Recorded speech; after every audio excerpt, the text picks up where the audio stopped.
Welcome to This Week in Local, a Locology podcast featuring lively conversations about the local digital ecosystem, hosted by Locology analysts Mike Boland and Charles Laughlin. Hello, everyone. Welcome to This Week in Local. I'm Charles Laughlin, Senior Analyst at Locology, joined by my colleague, Mike Boland. Mike, how's it going? Hey, Charlie. Going well. Great. It's been a minute since we've done an episode with the two of us. We've been doing a lot of interviews and such lately, so it's good to be back. So what are you working on, Mike?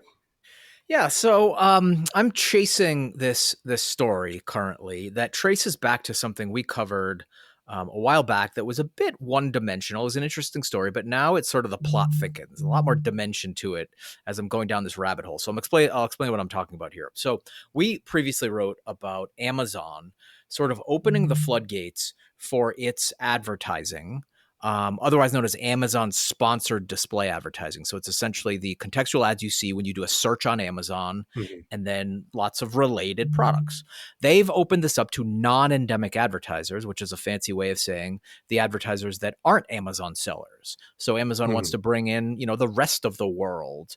And the reason why this was interesting to us in the past is that the angle there, and Amazon has been explicit about this, is it brings in service-based businesses for the first time. So not, companies that are selling things, but there's a lot of rich opportunity for contextual advertising for local services business. So an example is you're looking for pool toys, which is, by the way, a surprisingly large category on Amazon. So pool toys, right? And it's a place to, advertise pool cleaners, local professionals in the sort of world of the pool vertical, if there's such a thing. So you get the point. It's bringing in local service businesses. Amazon continues to grow its ad business. It's growing 20% per year. It's now about 10% in terms of its market share of ad revenue. We've heard for years how it's like the threat to the duopoly of Google and Meta. So this is a part of that. And it's interesting to us because, again, the non-endemic advertising it's bringing in is very local in nature. So we first heard about this when Haibu became its first sort of reseller partner. And at the time, we talked about it on the podcast, and we thought, this is a big opportunity. Why is no one else doing this? So that leads me to this week, where I sort of have been digging a little bit further, and I got a new sort of hot lead that expands this story, where Tiger Pistol, a company in our world, which is a sort of ad tech platform that is used by agencies that work with multi-location brands and the multi-location brands themselves. And it's a platform for them to organize all of their sort of marketing, especially in social. So they are now also reselling this Amazon sponsored display. So I called them up. Sarah Kuchara, it's my sort of person on the inside there. I talked to her, and she said, actually, there is a pilot program underway. And yes, indeed, Haibu is in it, and so are we. And there are a handful of companies that sort of each fall into different functional buckets. Amazon wants to have this diverse mix of companies in this pilot program that it can learn from. For example, it wants to learn from Tiger Pistol in terms of the dynamics and the demands of multi-location brands. What are the things they're asking for? So Amazon is very serious about this. They're, they're working with all these companies as resellers. And I think this is just a leading indicator or the first steps of something big that is going to happen in terms of Amazon becoming, for the first time, one of the things in the marketing mix and that, list of options for local businesses, whether they be SMBs, whether they be large multi-location brands, to have sort of in the mix for their marketing. So the new part is that there is indeed a pilot program underway, and Tiger Pistol and Haibu are the only ones that we know of yet that are in it, but I know that there are a handful of others. We're going to be looking for those names. Lots more to say about the dynamics of Amazon sponsored display, the things that make it unique and beneficial. It's first party, it's huge, it's Amazon, but I'll pause there for your reaction, Charlie. Okay. Really interesting stuff. And it's sort of taking this, Amazon kind of finally entering this sort of locology world of local agencies, et cetera. Yep.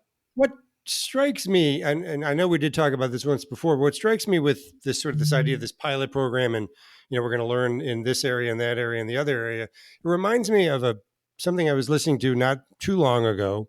Somebody was describing a book they've just written about Amazon and their culture and how they operate. And one of the things, and they're using this example of Trader Joe's. I know Amazon, when they're getting into the grocery business, was sort of obsessed with Trader Joe's. And at one point somebody, within Amazon was instructed to sort of, reverse engineer all of their products and try to figure out how to sort of replicate the Mystery product mix shopping. of Trader Joe's. Yeah. Yeah. And it's sort of a way of operating that not everyone likes, but it's kind of Amazon. It strikes me as like, is there a play there here where Amazon could be learning, and then they just do it themselves? And then just ditch all the partners. Yeah.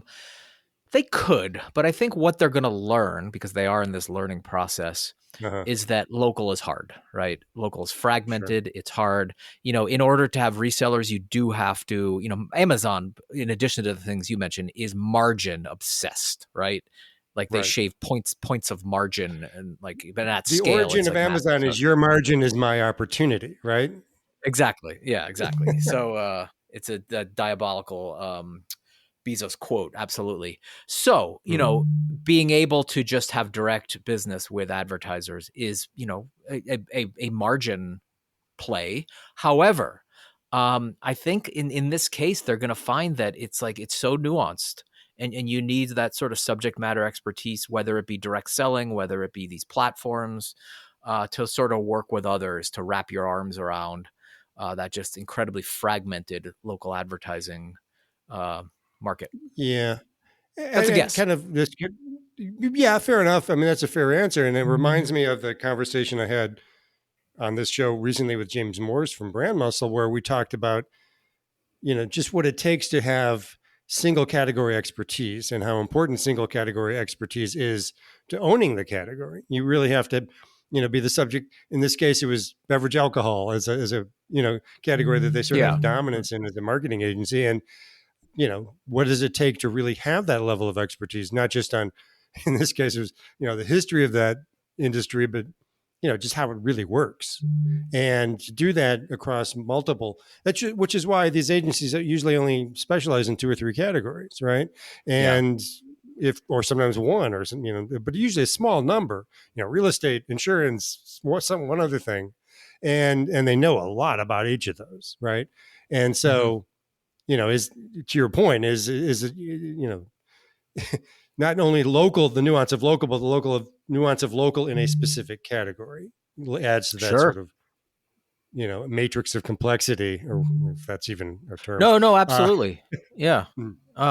So that could go either way, but I think that in this case, it's sort of too specialized, and maybe they can learn it. I don't know, but I think that it's just so specialized. Well, if they can learn, and not only just knowing it, but being able to execute it, being able to have arms long enough to do the selling, or I mean, I guess it would be primarily self-serve. Yeah, I guess my point was: is this a culture of partnership, or is this a culture of luring partners in to be sort of It's a fair question. Consumed like a praying mantis's mate. Yeah. And but so the other sort of broader point here that I think this falls into that's worth pointing out is that this sort of falls into that broader hot topic that often comes up, which is retail media. Amazon is technically in the retail media bucket, the way it's sort of defined and considered, even though it's not physical retail. Retail media is, where ads next to wherever. Retail media is e-commerce too, right? Yeah, it includes e-commerce. And one of the benefits of that trend is first party. And Amazon, besides being in the retail media bucket, also benefits from this like first party trend, because obviously in the age of privacy, like first party suddenly has become such an advantageous thing. And Amazon not only has first party, a lot of people have first party data, but the trick is having first party data at scale, right?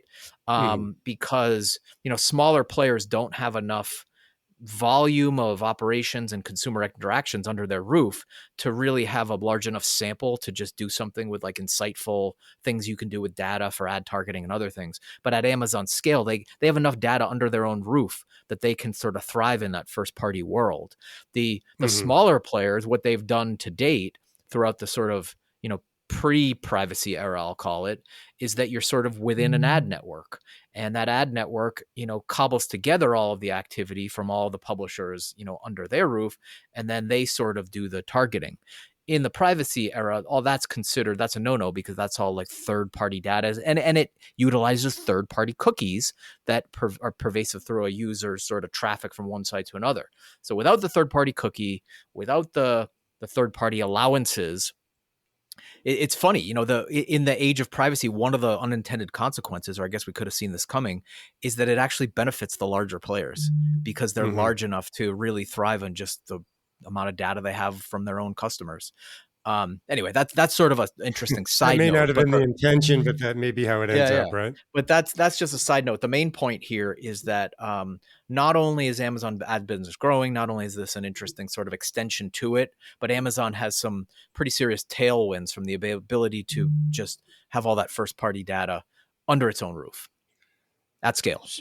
So final point, where do you think this goes? Do you think we see 10 other Tiger Pistol type companies join up with Amazon, or is this what happens in the next 6 to 12 months? So I think, so you may be right that they go it alone. It was an interesting point. If they don't, I think that after this pilot program, they will then open it up to anyone that can bring them business, any sort of local operators, whether they be an agency, whether they be an ad tech provider, anyone that can sort of help Amazon grow that business and benefit along with them through whatever revenue share or agency fees they get, is going to be sort of mutually motivated to do it. And so I think it'll just become more of an open program. Think of it now as like a closed beta, and then it'll open up. That's what I think it'll do. Yeah. Okay. We can end it there, Mike. Why don't you read us out? Yeah, thanks, Charlie. Thanks, everyone, for listening. This has been This Week in Local. Stay tuned every week for more episodes. You can find the show on all major podcast networks and find out more at locology.com. So please subscribe, like, and comment. Your engagement helps others find us. And if you're interested in being a guest or sponsor, you can email us at podcasts@locology.com.